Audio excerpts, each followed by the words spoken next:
They called him the quiet one because he didn't talk. They laughed at him because he stayed alone. But no one knew, his silence was training for something unstoppable. He was often seen sitting quietly by the river. His name was Aaron. Aaron spoke very little. So little that people barely noticed him. While the village kids ran around shouting and playing, Aaron sat alone by the riverbank. Whenever someone asked, "Why don't you talk, Aaron?" he would smile faintly and look toward the flowing water. People believed this boy would never become anything. What they didn't know was that behind his silence lived relentless effort. The Willow River wasn't just water to him. It was his friend, his teacher, and his strength. Kids from Brookfield mocked him every day. "Look! The river monk is back," Jake laughed, and the others followed. Aaron never replied. One day Jake asked, "What do you even do by the river all day?" Aaron answered calmly, "I listen to myself." They laughed even harder. Even the elders said being this quiet meant he was weak.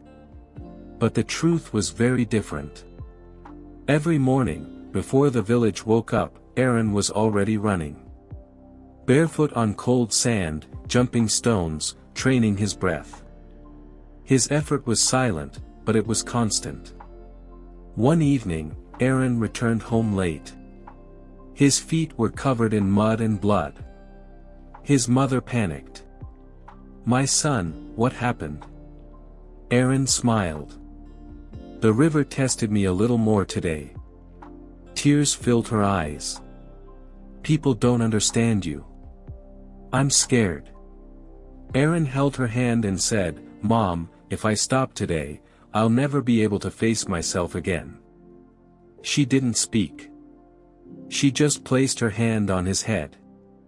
That night, Aaron looked at the sky and made a silent promise. He would turn his silence into his identity. One morning, drums echoed through Brookfield. A message from the king announced a state-level running competition. The prize was a gold medal, elite education, and the king's blessing. Jake shouted confidently, "This victory is mine." Aaron stood quietly in the crowd. His face showed nothing, but his heart raced. The river's lesson echoed in his mind, keep flowing, never stop. That evening by the river, Aaron whispered, "Maybe it's time." On registration day, boys flexed their muscles and showed confidence. When Aaron stepped forward, the clerk laughed. "You're this skinny. You'll run or fly?" Aaron replied calmly, "If I fly, I'll land first." Laughter exploded. Jake added, "Bring the river with you." Aaron smiled, signed his name, and walked away. But his steps were stronger than ever. After that, Aaron spoke less, thought less, and worked more. Before sunrise and after sunset, he trained relentlessly. He ran, jumped, and swam against the current. He fell, slipped, and one day crashed face-first into the mud. Jake laughed, "Look. The silent warrior is down." Aaron stood up, covered in mud, and said, "At least I'm still moving forward." At night, staring at the stars, one thought repeated in his mind, there was no turning back. His body began to break under the pressure. One morning, his vision blurred and his breathing became wild.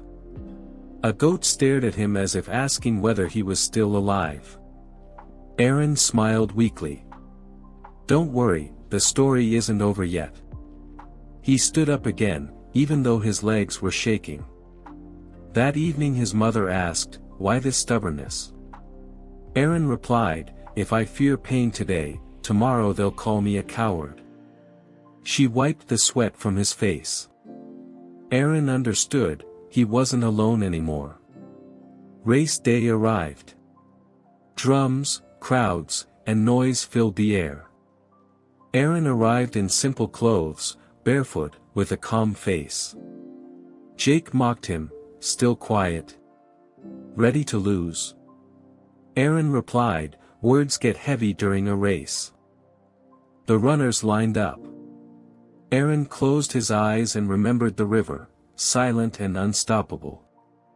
The signal sounded, and the race began.